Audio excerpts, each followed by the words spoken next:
வணக்கம் நண்பர்களே. Aim career institute Madurai சார்பாக உங்களை அன்புடன் அழைக்கிறோம். நிறையா நபர்கள், அதாவது தமிழ்நாட்டு மாணவ மாணவிகள் சார் டிஎன்பிசி நிறையா எழுதுனேன் சார், பாஸ் ஆக முடியலை. இன்றைக்கிட்ட ஒரு பொண்ணு பேசினாங்க, சார் உங்கள் வீடியோ பார்த்தேன், நான் டிஎன்பிசியில் நிறைய எக்ஸாம் எழுதுனேன், இது வரைக்கும் நான் பாஸ் ஆக முடியலை, நான் ரயில்வே எக்ஸாம் எழுதலாமா அப்படிலாம் கேட்குறாங்க. அவங்களுக்காக இந்த வீடியோ. டிஎன்பிசி படிப்பவர்கள் ரயில்வே எக்ஸாம் எழுதலாம், அதை பற்றி இன்னைக்கு பார்க்க போகிறோம். என்னுடைய பேர் ஆர் சிற்றரசு, ரயில்வே ஸ்டேஷன் மாஸ்டர். நான் விஆர்எஸ் கொடுத்துட்டேன், ஒரு வருஷத்துக்கு முன்னாடி விஆர்எஸ் கொடுத்துட்டு இது முழு நேரமாக இப்போ எய்ம் கேரியர் இன்ஸ்டியூட் மதுரையில் கிளாஸ் எடுத்துக்கிட்டு இருக்கேன். என்னோட செல் நம்பர் இது. உங்களுக்கு என்ன சந்தேகம் வந்தாலும் கேட்கலாம். என்னுடைய மெயின் எய்ம் என்னன்னாங்க, நீங்கள் எங்கே படித்தாலும் சரி, தமிழ்நாட்டில் உள்ள சென்ட்ரல் கவர்மெண்ட் ஜாபுக்கு, மெயினாக ரயில்வே ஜாபுக்கு தமிழர்கள் வர வேண்டும் என்ற அடிப்படையில் நான் நிறையா பேருக்கு கைட் பண்ணிக்கிட்டு இருக்கேன். ஸோ உங்களுக்கு எந்த சந்தேகம் இருந்தாலும், ரயில்வே எக்ஸாமில் எந்த சந்தேகம் இருந்தாலும் நீங்கள் இந்த ஃபோன் நம்பர் கான்டாக்ட் பண்ணுங்கள். கண்டிப்பாக ஃபோன் எடுத்து பேசுவேன். இல்லைன்னா நானே திருப்பி கூப்பிடுவேன். சப்போஸ் எடுக்க முடியாது, கிளாஸில் இருக்கும்போது நான் எடுக்க முடியல அப்படின்னா கண்டிப்பாக நானே உங்களுக்கு திரும்ப கூப்பிட்டு பேசுவேன். அதனால் மறந்துடாமல் நீங்கள் கான்டாக்ட் பண்ணுங்கள், கண்டிப்பாக கைட் பண்ணுவேன். நாங்கள் மதுரை அண்ணா நகர் அம்பியா தேட்டர் பக்கத்தில் கிளாஸ் நம்மளுடைய இன்ஸ்டியூட் இருக்குது, அங்கே கிளாஸ் எடுத்துக்கிட்டு இருக்கோம். ஹாஸ்டல் நானே வச்சுருக்கேன், லேடிஸுக்கு ஜென்ஸுக்கு பக்கத்தில் ஹாஸ்டல் இருக்குது. தங்கி படிக்கிற மாதிரி இருந்தால் தங்கி படிக்க வாங்க. இல்லை எனக்கு வரவே முடியல சார், நான் வீட்டிலேருந்து படிக்கணும் அப்படின்னா ஆன்லைன் கிளாஸுமே இருக்குது. ஸோ என்னுடைய வெப்சைட் www.elearn.com அந்த வெப்சைட் பண்ணிங்கனாக்கா அதிலே ஒரு சிறு அமௌண்ட்டை பே பண்ணிவிட்டு நீங்கள் படிச்சுக்கலாம். அந்த இலேர்ன் கிளாஸ் எப்படி இருக்குன்னா, நீங்கள் டைரக்ட் லைவ் கிளாஸ்லாம் இருக்காது. நாங்கள் ஆல்ரெடி கிளாஸ் எடுத்ததை ரெக்கார்ட் பண்ணி அதில் அப்லோட் பண்ணி வச்சுருக்கோம். புதுசாகவும் நாங்கள் அப்லோட் பண்ணிக்கிட்டே வரோம். இப்போ ப்ரீவியஸ் கொஷின்லாம் இப்போ எக்ஸாம் இருக்குல்லையே, அது நடந்தது பூரா திருப்பி அப்லோட் பண்ணிக்கிட்டே வரோம்.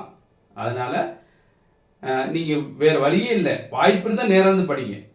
வேறு வழியே இல்லை சார், நான் வீட்டிலேருந்து படிக்கிற மாதிரி சூழ்நிலை இருக்குது அப்படின்னா ஆன்லைன் கிளாஸு www.aimelearn.com இந்த வெப்சைட்டில் நீங்கள் பார்க்கலாம். சரி, நான் முக்கியமாக இதுக்கு வரேன். இந்த டிஎன்பிசி படிக்கக்கூடிய நண்பர்கள் என்ன நினைக்கிறாங்க அப்படின்னா, சார் டிஎன்பிசி எல்லாமே நல்லா படிச்சுட்டேன், இந்த மேத்ஸ் மட்டும் எங்களுக்கு வராது, அதனால இந்த மேத்ஸ் வராத டிஎன்பிசியில் நாங்கள் ஏபிசிடியாக போட்டு வச்சுருவேன், 25 கொஸ்டின் எப்படியாவது 10 கொஸ்டின் ரைட்டாக இருந்துடும், அதனால நான் இங்கிட்டு வர கொஞ்சம் கஷ்டமாக இருக்குது அப்படின்னு நிறைய பேர் நீங்கள் ஃபீல் பண்ணி இங்கிட்டு அப்ளிகேஷனே போட மாட்டீங்க. அந்த தவறை இப்போ பண்ணிடாதீங்க. ரயில்வே எக்ஸாமுக்கு டிஎன்பிசி எக்ஸாம் எப்படி இருக்கும் அப்படின்னு சொன்னால், டிஎன்பிசி எக்ஸாம் பொறுத்தளவு தமிழ்நாட்டை பொறுத்தளவு பயங்கர காம்படிஷன். ஆல்ரெடி நான் சொல்லியிருக்கேன், குரூப் 4ல் 24 லட்சம் பேர் அப்ளை பண்ணியிருந்தாங்க. ரயில்வே எக்ஸாமில் காம்படிஷன் அந்த மாதிரி கிடையாது. டிஎன்பிசியில் போர்ஷன் ஹெவி போர்ஷன், ரயில்வேல ஹெவி போர்ஷன் கிடையாது. நிறைய பேர் என்ன நினைக்கிறீங்க அப்படின்னா, ரயில்வே எக்ஸாம்ல ஹிந்தியில் எழுதணும், இல்லை நம்மளை தூக்கி நார்த் இந்தியாவில் போட்டுருவாங்க, அது மாதிரியும் கிடையாது. நீங்கள் எங்கே எக்ஸாம் எழுதுறீங்களோ, இப்போ சதர்ன் ரயில்வே எழுதுறீங்க அப்படின்னு சொன்னால் உங்கள் அட்ரஸ் பேஸ் பண்ணி தான் ஃபர்ஸ்ட் ப்ரிஃபரன்ஸ் ஆஃப் போஸ்ட் கண்டிப்பாக உங்களுக்கு போடுவாங்க, மார்க் நல்லா எடுத்துட்டீங்க அப்படின்னா. அதனால இங்கே சதர்ன் ரயில்வே விட்டு நீங்கள் போக மாட்டீங்க. ஃபர்ஸ்ட்டு சதர்ன் ரயில்வே இருக்கு, தமிழ்நாடு கேரளா, இதை விட்டு கண்டிப்பாக இதை விட்டு வெளியில் போக மாட்டீங்க, இதுக்குள்ளே வருவீங்க. அதே நேரத்தில் இப்போ மதுரையில் எழுதுறீங்க அப்படின்னா நீங்கள் உங்களுக்கு மதுரை அட்ரஸ் இருந்தால் ஃபர்ஸ்ட் ப்ரிஃபரன்ஸ் மதுரை தான் வாய்ப்பு அதிகம். அப்போ வெளி மாநிலத்துக்கு போகிறதுக்கு வாய்ப்பே இல்லை. இப்போ நான் ரயில்வேல 1999 ஜாயின் பண்ணி நான் ரிட்டையர்ட் ஆகிறதோட்டிக்கு மதுரை டிவிஷன் தான் இருந்தேன். நான் இன் அரவுண்டு மதுரை தான், மதுரை இன் அரவுண்டு மதுரை, இதை விட்டு வெளியில் போகவே கிடையாது. ஸோ இங்கே ரயில்வே பொறுத்தவரை அப்படி தான். ஒரு டிவிஷன் வந்துட்டீங்கன்னாக்கா வெளியில போகவே மாட்டோம். அதே டிவிஷனில் ஒர்க் பண்ணி ரிட்டையர் ஆகுற வரைக்கும் ஒர்க் பண்ணிக்கலாம். அந்த மாதிரி தானே, வெளியில போக மாட்டீங்க.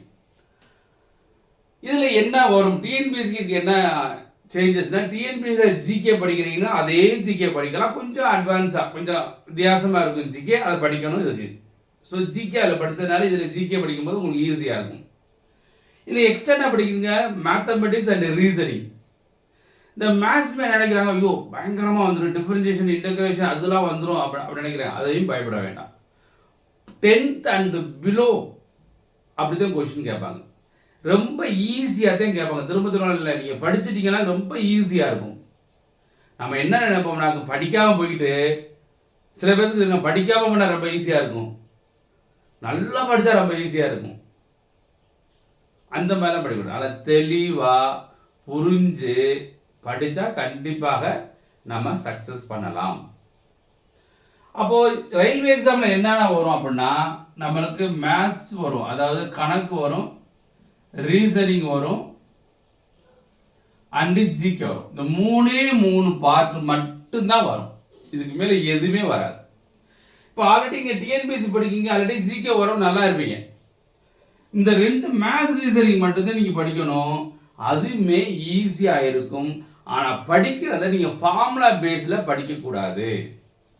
மெயினாக மேத்தமெட்டிக்ஸ் கொஸ்டின் தான் ஃபார்முலா வச்சுலாம் படிக்கிறாங்க. ஏன் அப்படின்னா, நீங்கள் ஃபார்முலா வச்சு எக்ஸ் வச்சு நீங்கள் படிச்சிங்கனாக்க டிஎன்பிஎஸ்சிக்கு ஓகே டைம் இருக்கும், ஆனால் ரயில்வே எக்ஸாமுக்கு டைம் இருக்காது. அப்போ நீங்கள் என்ன செய்யணும்னா, படிக்கிறதவே ஈஸியாக ஒரு கணக்கை பார்த்தவொன்னே ஆன்சர் சொல்கிற மாதிரி நீங்கள் படிக்கணும். அப்படி படித்தா தான் உங்களால் ஜெயிக்க முடியும். அதனால தான் வித்தவுட் ஃபார்ம்னால ட்ரிக்ஸ் கான்செப்டில் ஷார்ட்கட் மெத்தடில் நம்ம கிளாஸ் எடுத்துக்கிட்டு இருக்காங்க. நீங்கள் எங்கே இருந்தாலும் ஜாயின் பண்ணுங்கள். தமிழ்நாட்டில் எந்த இன்ஸ்டியூட்டாலும் ஜாயின் பண்ணுங்க. பட் ஒன்று அந்த இன்ஸ்டியூட் வந்து நல்லா எடுக்கிறாங்களா, உங்கள் இண்டிவிஜுவல் இருக்கா. நீங்கள் போய் 100 பேர் 500 பேர் இருக்கிற ஒரு ரூமில் உட்காந்துக்கிட்டு அவங்க வந்து மைக் போட்டு கிளாஸ் எடுத்தாங்கன்னா அது பிரயோஜனமே கிடையாது. அது நீங்கள் வீட்டில் உட்காந்துட்டே படிச்சுட்டு போயிடலாம். அப்போ அந்த மாதிரி இல்லாமல் இண்டிவிஜுவல் இருக்கான்னு பாருங்கள். ஒவ்வொரு இன்ஸ்டியூட்லையும் விசாரிச்சு பாருங்கள். இப்போ நானே சொல்லுவேன், எங்கள் இன்ஸ்டியூட் வந்தீங்கன்னா என்னையை பற்றி விசாரிங்க, நான் எப்படி கிளாஸ் எடுக்கிறேன், யூடியூப் நீங்கள் பாருங்கள். நானே யூடியூப்பில் ஒரு 2500க்கு மேலே கிளாஸ் எடுத்திருக்கேன். என்னோடய YouTube Aim career institute Madurai YouTube channel போனீங்கன்னாக்க 2600க்கு மேலே கிளாஸ் எடுத்திருக்கேன். அதையும் பாருங்கள், பிடிச்சிருந்தா ஜாயின் பண்ணுங்கள். எந்த இன்ஸ்டியூட் போனாலும் அதோட பேக்ரவுண்டு, அவங்க எத்தனை பேர் இருக்காங்க கிளாஸில், யார் எடுக்கிறா, இதெல்லாம் நீங்கள் பார்த்தே ஜாயின் பண்ணணும். அப்போ தான் நம்மளால ஜெயிக்க முடியும். ஏன்னா இண்டிவிஜுவல் இல்லைன்னு வச்சுங்களேன், கண்டிப்பாக ஜெயிக்கிறது கொஞ்சம் கஷ்டம்தான். அதனால் நிறையா பேர் உட்காந்துருக்காங்க, அங்கேயே படிக்கிறீங்கன்னு சொன்னீங்கன்னாக்க அந்த மாதிரி படிக்க. இண்டிவிஜுவலாக இருக்கான்னு பாருங்கள், நல்லா கிளாஸ் எடுக்கிறாங்களா, அதெல்லாம் நீங்கள் விசாரித்து ஜாயின் பண்ணுங்க. அதனால் டிஎன்பிஎஸ்சி படிக்கக்கூடிய நபர்கள் இப்போ குரூப் டி எக்ஸாம் போட்டிருக்காங்க. எத்தனை 32,500 அப்ராக்சிமேட்லி போட்டுட்டாங்க. மேபி இன்க்ரீஸ் ஆகலாம். அப்போது இந்த எக்ஸாமை வந்து டிஎன்பிஎஸ்சி படிக்கிறீங்க, தமிழ்நாட்டில் அதிக நபர் படிக்கிறீங்க, அப்ளை பண்ணுங்க. அப்ளை பண்ணிட்டு எழுதுங்க போய். அப்போது நம்ம வந்து அதிக நபர்கள் எழுதும் போது வெளி மாநிலத்திலேருந்து எப்படிங்க வருவாங்க? இப்போ நம்மளுக்குள்ள எல்லாத்துக்கும் உள்ளுக்குள்ள நம்ம என்ன நினைக்கிறோம், பயங்கர ஒரு கொதிக்குது. நம்ம தமிழ்நாட்டில் வெளி மாநிலத்திலேருந்து கிளாஸ் வேலைகள் இருக்காங்க, நம்ம வேலை வரமாட்டாங்க, அப்படி என்னென்னமோ பேசுறீங்க. காரணம் வேறு நம்ம தான். நீங்கள் படிக்கலைன்னா எப்படி அப்புறம் நீங்கள் வந்து வேலைக்கு வர முடியும்? படிக்க மாட்டோம், ஆனால் எப்படி வேலைக்கு வர முடியும்? நம்மதே காரணம். ஒரு இடத்துல வந்து ஒரு பலசாலியாக இருக்கும்போது வெளியிலேருந்து எப்படி வருவான்? இங்கே நோஞ்சலாக இருந்தால் தான் இன்னொருத்தன் வருவான். நம்ம நோஞ்சலாக இருக்கும்போது எப்படி வெளியிலேருந்து வருவாங்க? கண்டிப்பாக வருவாங்க வெளியிலேருந்து. நம்ம நோஞ்சான், படிக்க மாட்டோம். நம்ம திங்கிங் போல வேறு திங்கிங்காக இருந்து ஒன்றி ஐடி ஃபீல்டு, அது ஒன்று ஐடி ஃபீல்டு சொன்னால் தான் நான் வருது. ஒரு வாரத்துக்கு முன்னுக்க ஐடி ஃபீல்டுன்னு சொல்லி வேலை பார்த்தவங்க ஒரே நாளில் 3000 பேர் டிஸ்மிஸ், வேலைக்கு வேணாம் அப்படின்னு சொல்லிட்டாங்க. கோயம்புத்தூர் நீங்கள் பார்த்துருக்கீங்க, கோயம்புத்தூரில் 2, பெங்களூரில் 2, ஒரே கம்பெனி. இந்த மாதிரி தான் நாங்கள் நிறையா போகிறீங்க. தமிழ்நாட்டு மாணவர்கள் உடனே போனாங்க, நான் ஐடி ஃபீல்டு போகிறேன், ஒரே நாள் டிஸ்மிஸ், வெளியில் போயிட்டாங்க. அப்போது அந்த மாதிரி சூழ்நிலை இருக்கும்போது ஏன் நீங்கள் டிகிரி படிக்கும் போதோ இல்லை டிகிரி முடிச்சுட்டோ ஒரு வருஷம் கஷ்டப்பட்டா என்ன உங்களுக்கு?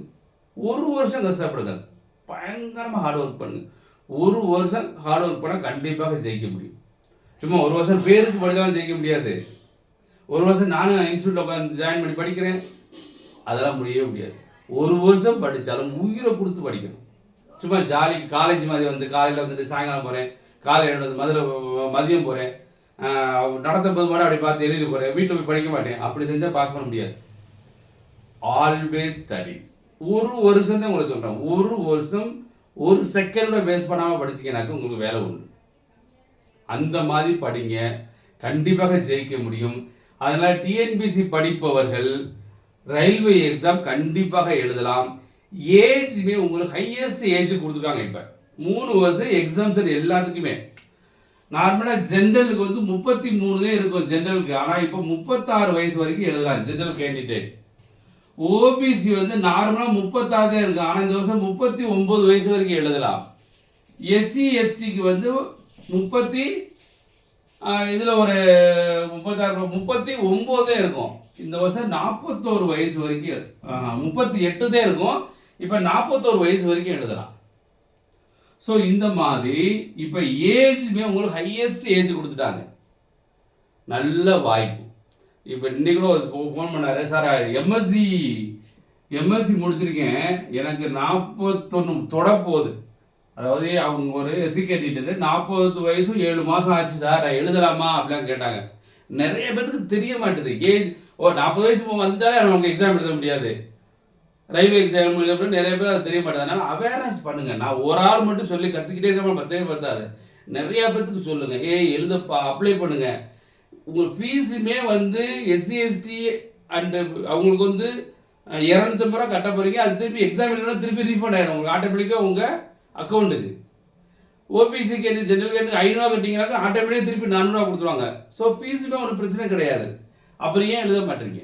அதனால் ஒவ்வொரு நபர்களும் இது பெரிய மூவ்மெண்ட்டாக கொண்டு போகிறோம். எல்லா பேரும் அப்ளை பண்ணணும். இப்போ குரூப் 4க்கு எப்படி வீட்டில் 4 பேர் 5 பேர் இருந்தால் 5 பேரும் அப்ளை பண்ணுறீங்களோ, அது மாதிரி இந்த குரூப் டி எக்ஸாமை அப்ளை பண்ணுங்கள்.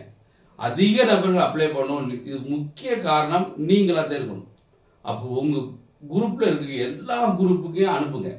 குரூப் டி எக்ஸாம் எழுதுங்க, 10th முடிச்சுனா போதும், தமிழில் எழுதினா போதும், இன்டர்வியூ கிடையாது, ஒரே எக்ஸாமு, இப்படிலாம் சொல்லுங்கள். இப்படி சொல்லி ஒரு எக்ஸாம் எழுதி ஒரு நல்ல மார்க் எடுத்தீங்கன்னா இம்மிடியேட்டாக வேலை தான். இந்த மாதிரி நிறையா பேர் அதிக நபர்கள் நீங்கள் என்ன செய்யணும்? ஷேர் பண்ணணும். அது ரொம்ப முக்கியம். அது மட்டும் நம்ம பண்ண மாட்டோமே. ஏன்? சாதாரண ஒரு 2 செகண்ட் டான்ஸ் ஆடி ஒரு வீடியோவோ ஒரு இன்ஸ்டாகிராம் போட்டால் அது லட்சக்கணக்கில் நீங்கள் ஷேர் பண்ணி லட்சக்கணக்கில் பார்க்குறீங்க. இது ஒரு நல்ல வீடியோ, நிறைய பேருக்கு உதவி பண்ணலாம். ஏன் நீங்கள் இப்போ ஷேர் பண்ண மாட்டீங்க? அதனால் நிறைய பேர் ஷேர் பண்ணுங்கள். உங்கள் மூலியமாக ஒரு ஆள் வேலைக்கு வந்தனாங்க கண்டிப்பாக உங்களுக்கு தெரியாமல் ஒரு நல்லது நடக்கும். அதனால் இந்த வீடியோ நிறைய பேர் ஷேர் பண்ணுங்கள். டிஎன்பிசி எழுதக்கூடிய நபர்கள் கண்டிப்பாக ரயில்வே எக்ஸாம் எழுதலாம், ஈஸியாக தான் இருக்கும். மெயினாக வந்து மேத்ஸ் ரீசனிங் படிச்சிங்கன்னா கண்டிப்பாக ஜெயிக்க முடியும். மறந்துடாத நண்பர்களே, நம்ம channel aim career institute Madurai சேனலை சப்ஸ்கிரைப் பண்ணுங்கள். நீங்கள் ஒவ்வொரு சப்ஸ்கிரிப்ஷனுமே நாங்கள் அதிக வீடியோ போட்டு அதிக நபர்களை வந்து வேலைக்கு கொண்டு வர வேண்டும். அதாவது நம்முடைய தமிழ்நாட்டில் தமிழக மாணவர்கள் வேலைக்கு வரணும் அடிப்படையில் நாங்கள் உழைச்சிக்கிட்டு இருக்கோம். இதுக்கு முக்கிய காரணமாக நீங்கள் இருக்கணும். நிறைய பேர் சப்ஸ்கிரைப் பண்ணுங்கள். சப்ஸ்கிரைப் பண்ணாதவங்கள சப்ஸ்கிரைப் பண்ண சொல்லுங்கள். 2600 கிளாஸ் ஃப்ரீயாக வந்து நம்ம சேனலில் இருக்குது. பார்த்து தாராளமாக படிக்கலாம். நேரம் வந்து படிக்கணும்னா அவங்க இன்ஸ்டியூட் மதுரையில் இருக்குது. இல்லை வீட்டிலேருந்தே படிக்கணும்னாக்க நம்ம ஆன்லைன் கிளாஸ் போட்டிருக்கோம். இல்லை நீங்கள் இப்போ நம்ம சேனலே படிக்கணும்னு நினச்சிக்கலாங்க. 2600 வகுப்புகள் மேலே நம்ம ஃப்ரீயாக எடுத்திருக்கோம். அதிலே படிக்க நீங்கள் எப்படி படித்தாலும் வேலைக்கு வரணும். எங்களோட மெயின் கான்செப்ட் அதுதான். அப்போ நான் எப்படி இருக்கணும் அது மாதிரி ஒவ்வொரு நபர்களும் தமிழ்நாட்டில் உள்ள மாணவர்கள், டீச்சர்ஸு, லெக்சரர்ஸு, இப்போ நிறைய பேர் நீங்கள் டீச்சர்ஸாக இருக்கீங்க, லெக்சராக இருக்கீங்க, நம்ம லைஃப் செட்டில் ஆயிடுச்சு, அடுத்தவனுக்கு ஏதாச்சும் உதவி பண்ணணும்னு நினைக்கணும். கண்டிப்பாக இந்த வீடியோ நிறைய ஷேர் பண்ணுங்கள். நீங்கள் ஒன்றும் யாருக்கும் காசு கொடுத்து எதுவும் செய்யணும். இந்த மாதிரி வீடியோவை நிறைய பேருக்கு ஷேர் பண்ணுங்கள். உங்கள் மூலயமா நிறைய பேருக்கு தெரிஞ்சு அதை அப்ளை பண்ண சொல்லுங்கள். முக்கியமாக டீச்சர்ஸில் நீங்கள் நிறையா பண்ணலாம், லெக்சர்ஸ் நீங்கள் பண்ணலாம். Already you are settled in your life. உங்கள் மூலயமா அடுத்தவர்களுக்கு நீங்கள் உதவி பண்ணலாம். நிறைய காலேஜஸில் உள்ள ஸ்டூடெண்ட்ஸே வந்து அடுத்த ஸ்டூடெண்ட்ஸ்க்கு அனுப்பலாம். எத்தனையோ ஸ்டூடெண்ட்ஸ் ஒவ்வொரு குரூப்பும் வச்சுருக்கீங்க, ஏன் அனுப்ப மாட்டீங்க? அடுத்தவங்களுக்கு உதவி பண்ணுங்கள். அடுத்தவங்களுக்கு உதவி பண்ணால் தான் உங்களுக்கு ஒரு உதவி எங்கே இருந்தாச்சும் கிடைக்கும், உங்களுக்கு தெரியாமல். அதனால் நண்பர்களே, டிஎன்பிசி படிப்பவர்கள், முக்கியமாக டிஎன்பிசி படிப்பவர்கள் ரயில்வே எக்ஸாம் எழுதலாம். டிகிரி முடித்தா எழுதலாம். டிகிரி முடிக்காத நபர்களும் 18 வயசு முடிஞ்சு அப்படின்னா நீங்கள் தாராளமாக எக்ஸாம் எழுதலாம். அதனால் இந்த எக்ஸாம் யாராரா எழுதலாம்?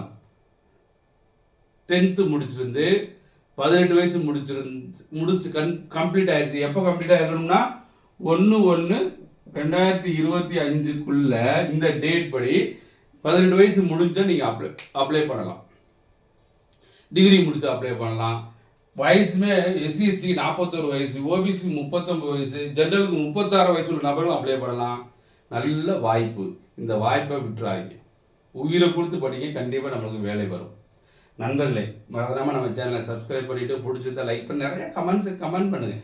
நீங்கள் என்ன சொல்கிறீங்களோ அது மாதிரி நாங்கள் இன்னமும் நிறையா நாங்கள் செய்கிறதுக்கு ரெடியாக இருக்கோம். எங்களுடைய மெயின் எய்மு, நீங்கள் எங்கே படித்தாலும் சரி நீங்கள் வேலை வாங்கணும். நான் கைட் பண்ணுறதுக்கு ரெடியாக இருக்கேன். நீங்கள் இந்த ஃபோன் நம்பரில் எப்போ கூப்பிட்டாலும் உங்களுக்கு கைட் பண்ணுவேன். நன்றி நண்பர்களே, நன்றி, வணக்கம். எல்லோரும் வெற்றி பெற வாழ்த்துக்கிறோம். உழைப்பவர்கள், நன்றாக உழைப்பவர்கள், உயிரை கொடுத்து உழைப்பவர்கள் கண்டிப்பாக வெற்றி நிச்சயமாக உண்டு. அவங்களுக்கு வெற்றி உண்டு. மறந்துடாமல் நம்ம சேனலை சப்ஸ்கிரைப் பண்ணிவிட்டு இந்த வீடியோ நிறைய பேருக்கு ஷேர் பண்ணுங்கள். நன்றி, வணக்கம். வெற்றி பெற வாழ்த்துக்கிறோம். நன்றி.